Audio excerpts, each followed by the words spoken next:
21 जे प्रशासकीय काळामध्ये जी 21 टेंडर झाली होती ती रद्द करण्यासंदर्भात आपण विशेष सभा लावली होती. त्यातली प्रमुख मुख्य कारण काय होती की ठेकेदार कामं अनेक अशी परिस्थिती या कणकवली शहरामध्ये आहे.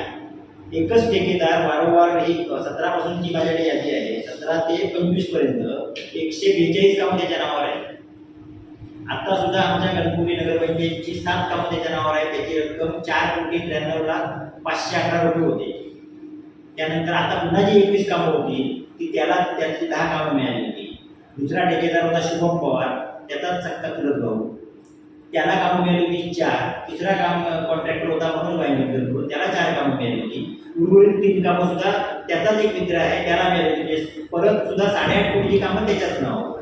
जुनी कामं 24-25 पासूनची त्याच्या नावावर आहे आणि परत आता पुन्हा 8.5 कोटीची कामं त्याला दिली होती. म्हणजे याच्यामध्ये पूर्णपणे भ्रष्टाचार आहे. आणि आमचे जे विरोधक आहे त्यावेळेची सत्ताधारी त्यांनी पूर्णपणे मॅनेज करून त्याला कामं दिली होती. या विरुद्ध तुम्ही टेंडरची प्रक्रिया पाहिली तर 3च टेंडर पडत होती. 3 टेंडर त्याचीच आणि इस्टिमेट रेटला त्याला काम. त्यामुळे कामाचा दर्जा कोणत्याही प्रकारचा नाही. आता इथे एक समोरच मराठा मंडळाचं काम चालू आहे ते तुम्ही आता पहा नेमकी त्याची वस्तुस्थिती काय आहे. मराठीप्रमाणे त्याने काय वापरलं नाही ते. हा जो चिरा वापरला, चिरा वापरायचा काही संबंध नाही आहे. काळा दगड वापरायचा आहे, त्या ठिकाणी त्याने चिरा वापरला, त्याच्यावर काळा दगड वापरला. म्हणजे त्याने त्या गटाराच्या खालच्या बेसची पूर्णपणे पाठीवर करून टाकली. पूर्णपणे भ्रष्टाचार त्याच्यामध्ये. उंची वाढवली चिरा वापरून. व्हिडिओ पहा तुमच्या लक्षात येईल. जर त्याला चिरा वापरायची परमिशन दिली जाते, कामगार ते काय करताय, चिरा काढायची धावपळ का चालू झाली त्यांची, तर त्याच्यासाठी त्यांना एक वरून पत्र आलं. हे पत्र आहे कलेक्टर मॅडमांना. कलेक्टर मॅडमांनी त्यांना पत्र काढलं नगर विकास विभागाने आणि त्यांनी त्याला खुलासा करा अनिल पवारला त्या ठेकेदाराला म्हणून तात्काळ पत्र काढलं 9 तारीखला. नेमकं त्याच्यामध्ये काय काय म्हणते कोणाने दाखवलं नेमकं काय काय चाललंय ते. आता त्याची धावपळ कशी चालली आहे बघा काम लपवण्याने. त्यानंतर आता तो काढून टाकतो काम करावं आणि एका व्यक्तीच समोर चालू आहे. हे काम आम्हाला दिसतं पण आमच्या नगरपंचायतलाही दिसत नाही. नगरपंचायतच्या कुठल्याही इंजिनियरला हे काम दिसत नाही. बघा काय परिस्थिती आपल्याला. टेंडर आणि एक मात्र बोगस ठेकेदार येतोच. आता एक याची सार्वजनिक विहीर मागच्या 18 तारीखच्या मीटिंगमध्ये मी हा विषय मुद्दा मांडला होता. सार्वजनिक विहिरीचा उद्देश काय आहे की त्या ठिकाणी जी लोक राहतात म्हणजे जी 100ची वस्ती असेल तर सर्वांना त्या पाण्याचा वापर करायला मिळाला पाहिजे. तर एक माजी नगरसेवक आहे आणि स्वीकृतमध्ये निवडून आले, त्यांच्या घराच्या मागे ही विहीर आहे. सरळ सरळ आरोपच करतो त्यांच्यावर. जायला कुठून रस्ता नाही का तुम्ही बघू शकता. प्रत्यक्ष पाहणी जरी केली तरी तुमच्या लक्षात येईल 6 पंप आहेत त्या विहिरीवर. इंजिनियरांनी पाहणी केली त्याच्यानंतर ते दिसतंय तसं 6 पंप आहेत त्या विहिरीवर, सार्वजनिक विहिरीवर. म्हणजे सार्वजनिक विहिरीचा कुठलाही हेतू तो सार्वजनिक म्हणून त्यावेळी विहिरीला हे असतो त्याला राटाने पाणी ओढलं पाहिजे. तर त्यावेळी जी आपली चिपळी होती त्याने पाणी ओढायचं आहे ते राहिलं बाजूला. त्याऐवजी त्याला पंप लावले 6 लोकांनी आणि 6 लोक त्याचा वापर करत आहेत. म्हणजे हा वेगळ्या प्रकारचा भ्रष्टाचार त्यांनी केला. विशिष्ट एका घरासाठी त्यांनी ती विहीर बांधून दिली आणि त्या विहिरीचा वापर सार्वजनिक न होता तो विशिष्ट एका व्यक्तींसाठी किंवा त्या 6 कुटुंबांसाठीच होतोय. विहिरीमधला भ्रष्टाचार पुढचं बघा. पुढचा मुद्दा जो तुमच्या लक्षात येईल आमचा विरोध का त्या कामांना ते तुमच्या लक्षात येईल. बघा ही परिस्थिती आहे. 4 साईडने गडगा आमचा कुठेही बोर्ड नाही. बोर्ड आहे नगरपालिकेचं काम म्हणून तो खाली टाकलेला आहे तिथे बोर्ड. तुम्हाला तर दिसेल सुद्धा या व्हिडिओमध्ये. एक ठेकेदार येतोच, दुसरा कोणी ठेकेदार नाही. अनिल पवार नावाचा ठेकेदार या सुद्धा कामामध्ये येतोच.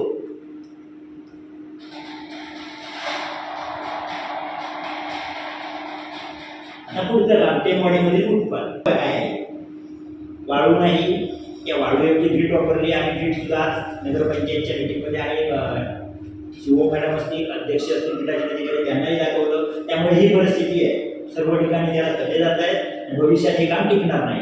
एक अशी 2 कोटीची 2 कामं आहेत. ते रवनाथ मंदिर, दुसरं चौंडेश्वरी मंदिर ते टेमवाडी अशी 2 कामं आहेत 1 कोटीची. त्याच्यामध्ये परिस्थिती या फुटपाथची अशी.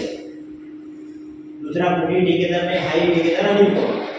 त्याला वाचवण्यासाठी आपले विरोधक जे आहेत ते प्रयत्न करतात कारण त्यांचं त्याच्याबरोबर सेटिंग झालेलं आहे.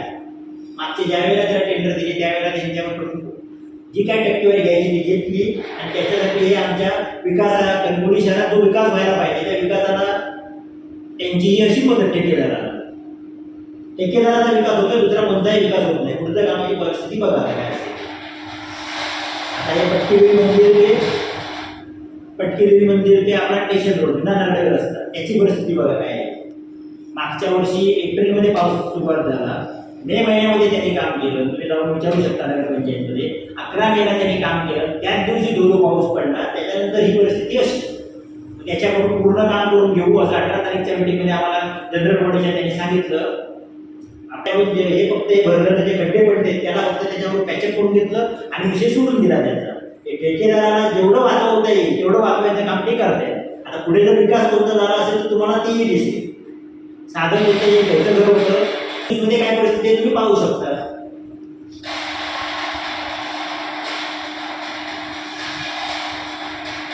ही परिस्थिती 18 ते 25 पर्यंत झालेला ठेकेदाराचा विकास, त्यापेक्षा मोठं काय झालेलं घडलं नाही आहे कणकवली शहरामध्ये. विरोधकांचं की आपण त्याला रोखतोय, चुकीच्या पद्धतीने तो कामं करतोय, त्याला आपण मदत करायची, त्याच्याकडून टक्केवारी घ्यायची आणि आपलं राजकारण चालवायचं, आपलं कुटुंब चालवायचं, हेच काम ते आतापर्यंत करत आले आणि त्यांना हेच करायचं आहे. त्याच्यामुळे त्यांचा विरोध हा तेवढ्याच गोष्टीसाठी आहे. कणकवली शहराच्या विकासासाठी त्यांचं काही घेणं गेलं नाही. आपला विकास व्हायला पाहिजे, आपल्याबरोबर त्या ठेकेदाराचा विकास व्हायला पाहिजे आणि कसंही करून त्या ठेकेदाराला वाचवायचं, हेच त्यांचं काम आहे. याच्या पलीकडे काय नाही. आणि हेच तुम्हाला मला दाखवायचं होतं की 21 कामं आम्ही आज का रद्द केली, तर ही कारणं आहेत त्याची. आता तो इथे काम करतोय ठेकेदार, तुम्ही जाऊन कामाचा दर्जाही तपासू शकता, दर्जाही पाहू शकता. ग्रीड वापरतोय त्या ठिकाणी एक तर क्रश सँड वापरायचे आहे किंवा वाळू वापरायची आहे. वाळू वापरताना अडचणीत असतील तर ते क्रश सँड वापरायचे आहे. ते न करता त्याने त्या ठिकाणी त्याच्या क्रशवर रॅम्प बांधलेला आहे, ते ग्रीड धुवून घेतो आणि ते आपण इथे टाकतो. हे आपल्याला क्रश सँड वाटायला पाहिजे अशी, तर त्या संदर्भात सुद्धा आपल्या नगरपालिकेचे अधिकारी आणि ऑफिस सुपरिटेंडंट आणि त्याच्यासोबत आपले इंजिनियर यांनी स्थळ पाहणी केली, त्याचा सुद्धा अहवाल आहे. त्याच्यामध्ये त्यांनी स्पष्ट उल्लेख केला आहे तो काय करतोय, चिरा वापरायचा आहे कामामध्ये की नाही वापरायचा आहे, त्याचा सुद्धा त्यांनी स्पष्ट उल्लेख केला आहे आणि हा अहवाल त्यांनी सीओ मॅडमांना सादर केला आहे. यानंतर आता मला वाटतं कलेक्टर मॅडमांच्या पत्रामुळे ते आपल्याला उत्तर देतील, त्या मॅडम त्यांना कलेक्टरांना. कलेक्टर मॅडम नगरविकासाला हे उत्तर पाठवते. त्यानंतर त्याच्यावर योग्य जी कारवाई करायची आहे. शिंदे साहेबांनाही भेटून आलोय, सर्वांना पत्र दिले, सीएम साहेबांना पत्र दिले, प्रधान सचिवांना दिले, नगरविकासच्या मुख्य सचिवांना दिले, महाराष्ट्र शासनाच्या नगरविकास मंत्री म्हणून मी शिंदे साहेबांनाही परत एकदा पत्र दिलं. त्याच्यानंतर मुख्यमंत्री साहेबांना पत्र दिलं. त्यांनी मला स्पष्ट आश्वासन दिलं की अशा बोगस ठेकेदारावर आम्ही कारवाई करणार, कोणत्याही प्रकारची दयामाया त्याला आम्ही दाखवणार नाही. कारण आतापर्यंत जर तुम्ही पाहिला तर 17 पासून 25 पर्यंत 142 कामं एकाच ठेकेदाराच्या नावावर, असं मला वाटतं कुठल्याच नगरपालिकेमध्ये आपल्याला आढळणार नाही. आणि त्याला पूर्णपणे वाचवण्यासाठी बाकी काही नाही आणि आपला विकास करण्यासाठी त्यांचं हे वेगळे प्रेम आहे विरोधकांचं. या पलीकडे कोणतंही त्यांचं कणकवली शहराच्या विकासासाठी देणं घेणं त्यांचं काही नाही. त्याच्या प्रश्नांना त्यांनी उत्तरं द्यावी. हे मी काय स्वतःच्या घरातलं किंवा कुठे तयार करून आणलेली व्हिडिओ नाही आहे, स्पष्ट जिथे जिथे आहे तिथलेच व्हिडिओ आहे. पण पाहणी कधीही त्यांनी करावी आणि या व्हिडिओला त्यांनी उत्तर द्यावं. हे चुकीचे व्हिडिओ आहेत, आम्ही मॅनेज केले म्हणजे काय. तुम्हाला काय विचारायचं असेल तर विचारू शकतो. लोकांनाही तो कॉन्टॅक्ट करतोय त्याला वाचवण्यासाठी, आपल्याला वाचवण्यासाठी. पण ते आम्ही काय त्याच्यामध्ये कुठलेही आम्ही कुठच्याही त्याच्या भूलथापांना तो आमिषाला बळी पडणार नाही. त्याच्यावर कारवाई होण्यासाठी ज्या ज्या ठिकाणी आम्हाला जावं लागेल, उदाहरणार्थ कोर्टात उद्या जावं लागेल, त्या कोर्टात जाणार, उपोषण करावं लागेल, उपोषण करणार आणि त्याला काळ्या अजेंडे टाकण्यासाठी आम्ही जोरदार प्रयत्न करणार. तुम्ही समजून घ्या कोण असतील काय असतील ते. तुमच्या पक्षाचे आहेत की तुमच्या नाही, आमच्या पक्षाचे नाही, कारण आमच्या पक्षाचा मी एकच नगरसेवक आता नगरपंचायतमध्ये आहे. जे आले आहेत ते आमच्या आघाडीतून आले. शिंदे गटाचा एक नगरसेवक त्यावेळेला तुमच्या आघाडीतील जे काही प्रसाद खायची सवय असलेले असेल आमच्या आघाडीमध्ये ज्यांना प्रसाद खायची सवय आहे असे काही नगरसेवक आहेत, त्यांना तो कॉन्टॅक्ट करतोय, त्यांच्यामार्फत आम्हाला आमिष दाखवतोय. आम्ही कुठल्याही आमिषांना त्याच्या विरुद्धांना वेळ काढणार नाही.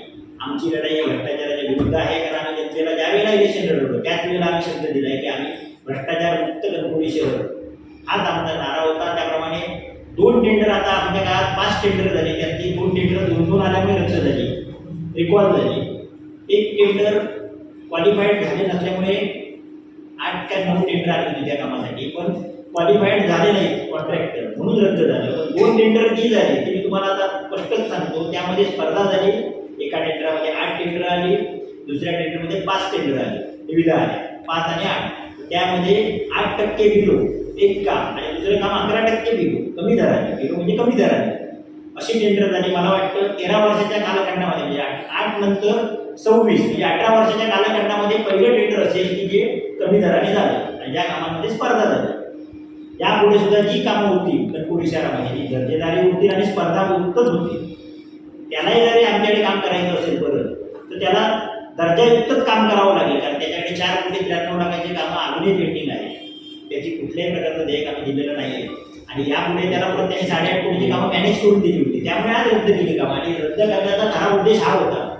आम्ही त्याला सपोर्ट का केला नगराध्यक्षांच्या भूमी केला, तर त्याचं कारण हे होतं,